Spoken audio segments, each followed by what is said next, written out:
And I said, well, I said, good, you know, because he was the one that wanted the Beatles most. You know. Wherever we went, we were supposed to be not sort of like normal, you know, whatever. We were supposed to put up with all sorts of shit from Lord Mayors and their wives and be touched and poured like Hard Day's Night only a million more times, you know, like at the American Embassy, the British Embassy in Washington here, or wherever it was, with some bloody animal cut Ringo's hair, you know, in the middle of... I walked out of that, swearing at all of them, and I just left in the middle of it.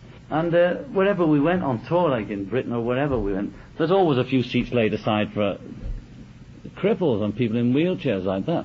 But it got to that, because we were famous, we were supposed to have people, sort of epileptics and, you know, whatever they are, in our dressing room all the time, you know. We're supposed to be sort of good, you know.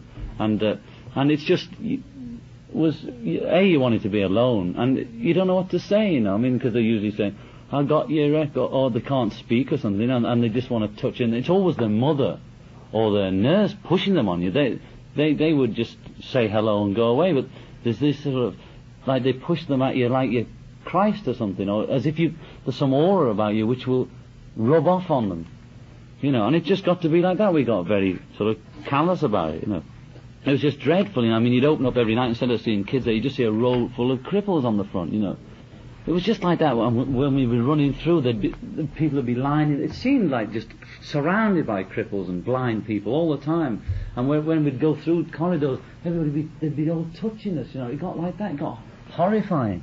You must have been like... That was a glib way of saying what was going on. It was that sort of the in-joke that we were supposed to cure them, you know. It's the kind of thing that Derek would say, because it's a cruel thing to say. I mean, we felt sorry for them like anybody would, you know, and it was awful. But there's a kind of embarrassment when you're surrounded by sort of blind, deaf and crippled people, and there's only so much we could say, you know, with the pressure on us to perform and things like that.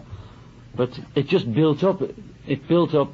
The bigger we got, the more unreality we had to face, you know, the more we were expected to do, until when you didn't sort of shake hands with the mayor's wife, she starts abusing you and screaming or saying, how dare they, and there's one of Derek's stories where we were asleep after the session, you know, in the hotel somewhere in America, and the mayor's wife comes and says, you know, get them up, I want to meet them, you know.